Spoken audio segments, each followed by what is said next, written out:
What up, world? J Tuck here. Welcome back to Uncomfortable Conversation. So, right now I want to talk about the fact that there are different signs or different tales when you're applying for a job, and these are for my truckers. These are for my truck drivers, owner operators. When you're trying to get on with a company, I gotta be honest. What I have found that works for me when I am applying for a job or when I'm looking for a job, when you go on to that main hub or when you go on to that site, the headquarters, so to speak, and this is going to be a little uncomfortable for some people, and it doesn't work for every company. So this is what I just found that works for me. When you go on to the main site, you know how you apply for the job and they give you a breakdown of how much you will make gross, right? And I don't like talking money. I learned that from my guy ETA. Shout out to ETA, by the way. But I don't like talking money on this podcast or on my uncomfortable conversation because I don't want to lie to anybody or give false information. But this is what I have found that works for me when I get onto a site or if I'm going in for an interview, or even if I just pull up to drive to see how the yard looks. The first thing that I do is I look at the employee parking lot. Some of us look at on the website and we see that, oh, you can make 100,000, 95,000 a year. Like, all of that is good. Now keep in mind that that's gross. That's before taxes. That's what they say that you'll make.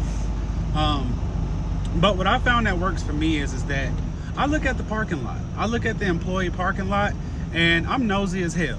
I want to see what everybody's driving. That determines for me if they're making money or not. Now, some people have cars before they get this job, before they get the job that I'm going to. Some people have multiple cars and they may have a work car that's beat up and old. And I understand that.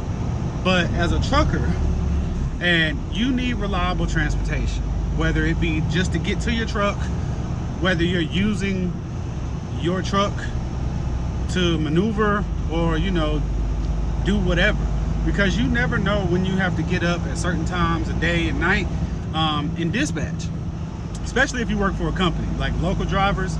This is especially for you. You can actually tell if that company is paying their employees well. And it's sad to say, but maybe this is just in Atlanta.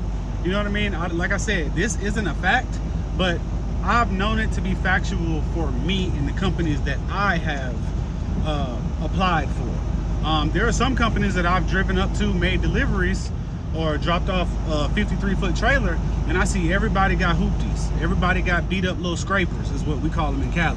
You know what I mean? Just something to get from point A to point B. And then there's been places that I've seen Mercedes, Lexuses. I've seen the Audi A8. You know what I'm saying? I've seen the i8. I've seen the ZL1 Camaros. I've seen big boy dually trucks squatting.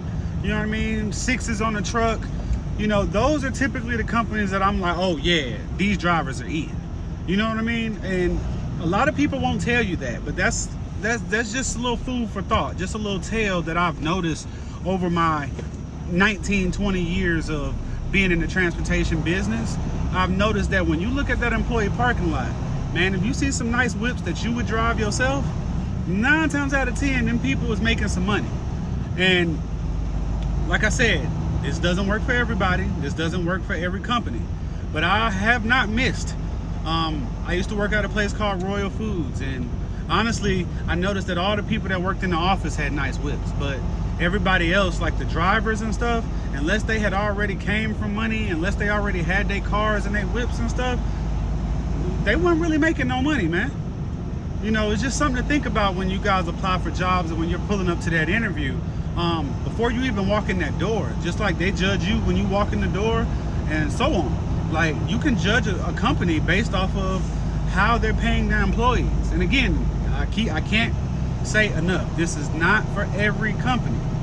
But for majority of the companies that I've worked at, majority of the companies that I pulled up to, I can definitely tell, like Huddle House and certain big warehouses and stuff, when I start seeing a whole bunch of Chargers and Camaros and SRTs and RTs pulling in and out the lot, like I'm talking warehouse workers, like at US Foods, I can promise you our parking lot looked like a car show. I got some videos that I could show y'all our parking lot, like, man, like, I mean, you'll see Ram, Charger, Camaro, Scat Pack. Like, I can't make this up, y'all. Like, this is something, this is just another little tale or another little hidden gem that I don't think even owners of companies or the managers of companies have picked up on yet. But I'll be looking. And I would suggest and advise any truck driver, any person that's looking for new employment, gainfully looking for new employment, before you walk in that office, before you walk in for that interview, stop, and when you park your car, stop, get out and take a look and see what all you see in there. You see Audis, you see, you know, Mercedes, you see BMW X5s, X6s, you know what I'm saying? You start seeing big boy dually trucks and Rams, 9 times out of 10, you might want to work for them. That's just my 2 cents. Y'all keep the change. J Tuck out.